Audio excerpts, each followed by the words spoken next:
During this short video, I will describe how to set up the macro names on your AdBlocker device. There are two other videos associated with setting up the two macro facilities. These videos being Video Help Setting Up Macro Keys and Video Help Setting Up Macro Key Timing. To successfully set up the macros, all three videos should be viewed. Okay, the idea behind this feature is you can give the two available macros a name that is far more meaningful than the default names of Macro 1 and Macro 2. Try to invent a name that represents what the macro achieves during the advert periods. The macro name is limited to 7 characters, so we would suggest using names something like Play CD if the macro plays a CD, Slides if playing a slideshow, or DVR Skip, all one word, if using the device to skip recording adverts on your DVR. So, to begin the task of naming the macros, on the AdBlocker remote, press the menu key.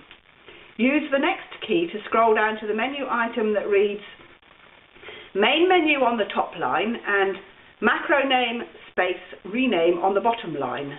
The default macro names are Macro-1 or Macro-2. In this instance, I will be setting up Macro-1.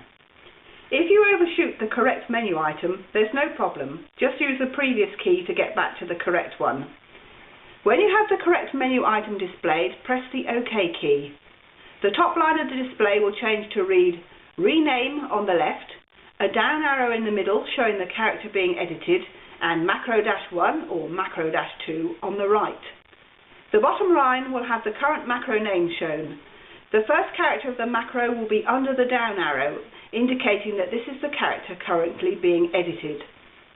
The current macro name, as I said, is Macro-1, as this is a new device.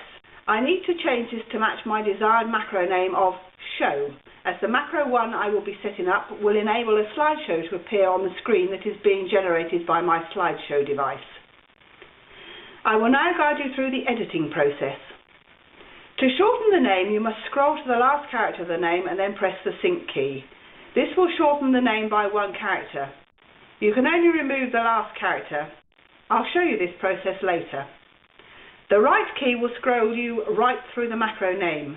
If you scroll past the end of the current name, and if there is a space available, i.e. you have used less than 7 characters, a capital A will be added to the end of the name. You can then edit those A's to the character you want. Okay, now I'll show you how to edit an individual character.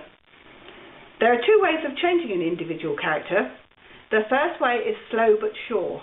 Use the next and previous keys to scroll through the whole range of possible characters to achieve the desired character.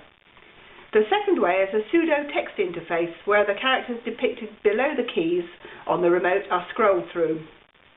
This is a much faster way of setting the desired character.